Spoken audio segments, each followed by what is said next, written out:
This is in no way my attempt to justify my comic book obsession. And this story, I really, really like. Artwork, the storytelling.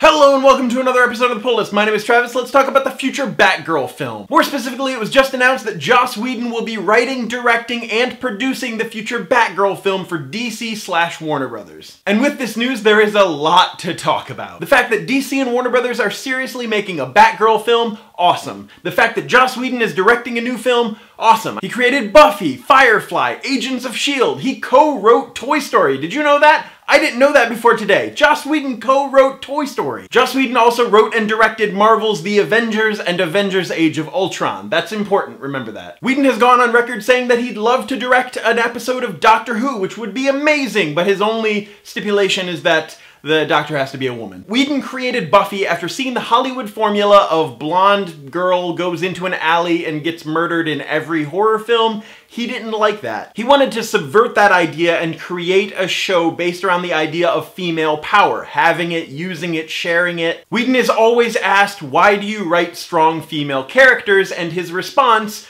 is because you keep asking me that question. That's actually a tiny part of a speech he gave. Another response being, why don't you ask 100 of these other directors why they don't write strong female characters? So it makes sense that Whedon would be tapped to write and direct the Batgirl film. He's great at portraying strong female characters. He's been around the block a few times with superheroes. Maybe he can help lighten up the overall mood of the DC cinematic universe. I mean, say what you will about Black Widow, a lot of people don't feel like she got the recognition that she deserved in Avengers and Age of Ultron, but she was toe-to-toe with super-powered beings. The Russo brothers did a great job with Black Widow in Winter Soldier, but that was more of a covert spy film and she is a spy. But the trick for any Batgirl filmmaker would be to take Barbara out from underneath Batman's shadow and have her be the hero of the movie. Joss Whedon could do that. But prosperity blossoms for Whedon when he's allowed to do his own thing. Buffy, Dollhouse, Firefly. He created these entire worlds from pretty much scratch. The DC Cinematic Universe, as it stands right now, should be renamed to the Snyderverse, brought to you by Warner Brothers and DC Comics and Mountain Dew. Seriously, even films that Zack Snyder didn't direct looked like they were directed by Zack Snyder.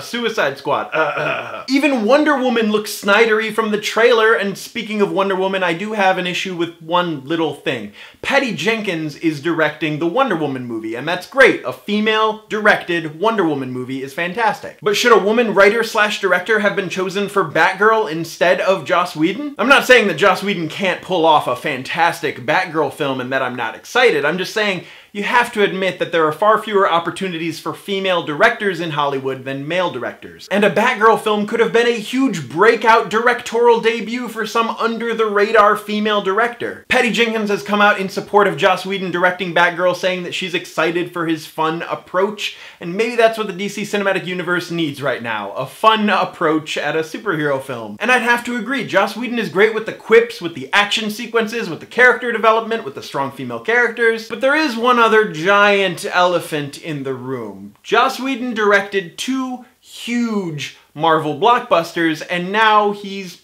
playing on the other side of the field with DC. No matter which way you slice it, this is a huge deal for DC. Right after Age of Ultron, Joss Whedon said that that was going to be his last Marvel film. He was exhausted and frustrated, and here he is just a couple years later playing ball with Marvel's biggest competition. It just doesn't seem like Marvel has the best luck at securing or keeping directors. Edgar Wright was set to direct Ant-Man. Halfway through, he left over creative differences. Patty Jenkins was originally on board for directing Thor: The Dark World, but she left over creative differences, and now she's directing Wonder Woman. Joss Whedon made his Marvel exit after Age of Ultron because he clashed with the studio over plot mechanics, and now he's directing Batgirl. With Warner Brothers seemingly giving their directors more creative control, besides having to make it look Snydery for some reason, does that make it a better deal for directors to leave Marvel and go work at DC? Well, not necessarily, and especially not with comic book properties. The best and worst example would be the X-Men franchise over at Fox. Fox honestly did not know what they were doing with X2 or X3, X-Men 3, The Last Stand 3. And for me, as an X-Men fan, watching X2 and X3, you think, okay, they added that aspect from this character,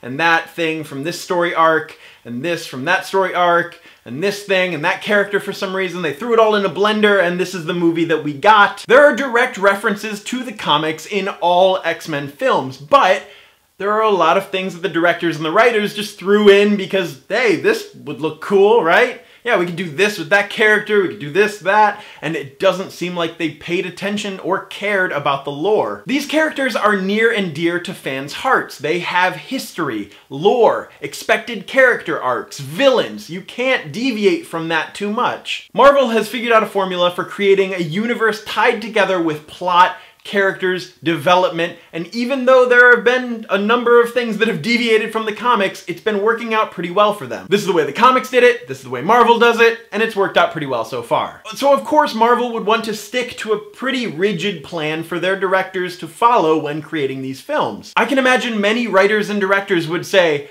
but wouldn't it be cool if, and the studio says, no, no.